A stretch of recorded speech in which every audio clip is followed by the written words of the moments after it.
Parts of Texas and Louisiana today.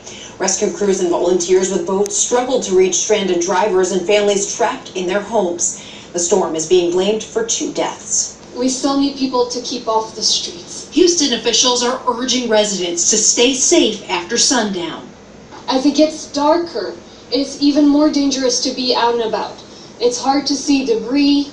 It's hard to see how deep the water could be. The storm brought massive flooding along an approximately 100-mile stretch of southeastern Texas, dumping the most rain since Hurricane Harvey hit Houston just over 2 years ago. In our little section, this is flooded worse than it did in Harvey. Across the Houston area, authorities evacuated hundreds of people and helped others stranded in cars. In Beaumont, the Coast Guard airlifted multiple patients to safety. Houston Police Chief Art Acevedo worked with rescue crews in neighborhoods where streets looked more like lakes. Hey Troy, are these houses clear? The small town of Winnie Homes, hit hard by Harvey, is under several feet of water. You would think it would never happen again? Here we are. What makes you so nervous here? The thought of losing everything anywhere else and restarting everything again. The storm has dumped more than 40 inches of rain in some areas, and more is in the forecast. Imelda has also unleashed tornadoes and 500,000 lightning strikes. Texas Governor Greg Abbott declared a state of emergency. When you hear a kid talking about losing everything again, that's just awful. That's not something at that age you should have to think about. And it is a very sad situation down there. I've seen a lot of videos and photos coming out of southeastern Texas. I actually saw one just a few minutes ago where the water, just picture the gas station and the gas pump. It was almost to the top of that. So that has to be upwards of 4 to maybe 5 feet of water. Very scary. And you have to think about water in and of itself, that although the heaviest of the rain is falling anywhere from East Houston all the way out towards Beaumont and west of Lake Charles, the water has to go somewhere. So it's going to run wherever is least resistance. But when we look at our 24-hour rainfall totals estimated by radar, you can see anywhere between around 15 inches of rain out towards Conroe, northeast of Houston, to over 20 inches near Beaumont, and likely locally higher amounts. There really is a significant bullseye there right around Houston over towards Lake Charles, where that significant rain has been falling.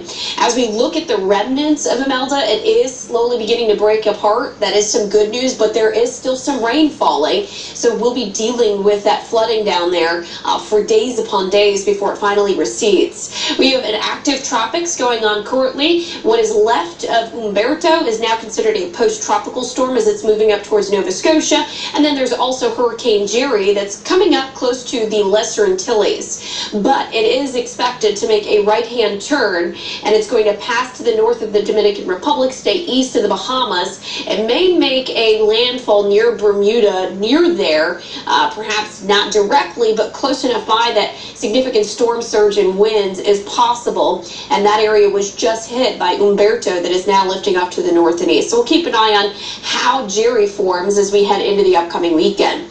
Closer to home in the Dayton area, it is quiet for you tonight. No precipitation falling. We have a few clouds out there and temperatures are sitting in the middle 70s. So it is still quite warm as it's 11:20 currently. As we head through the night, we fall to the mid-60s by morning. It'll be a comfortably mild start to the day, and that's a jump-off point for how warm it will get for the afternoon. Futurecast, I'll take you through your Friday. In the morning, you'll have a few scattered clouds. We head into the afternoon hours. We start to warm up. The humidity is climbing as well. So a few pop-up downpours are possible, even a few rumbles of thunder as well. But those chances are going to be on the lower end for thunderstorm threat. Diminishing chances as we head past sunset, and we should go quiet as we head into the second half of your Friday evening. Your school day forecast shaping up like this: middle 60s in the morning at the bus stop. We rise to 87 with that chance for a passing shower into the afternoon. So keep that in mind as the kids have any afternoon activities. And perhaps you're headed to the Air Force Marathon 5K tomorrow evening. We will be in the 80s, so it will be warm.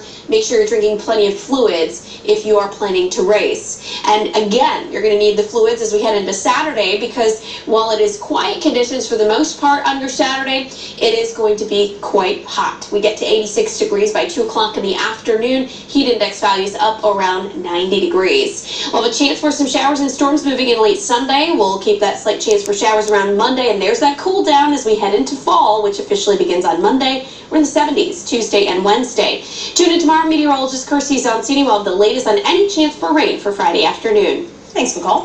Today, News Center 7 spotted farmers getting into their fields to harvest crops in the northern Miami Valley.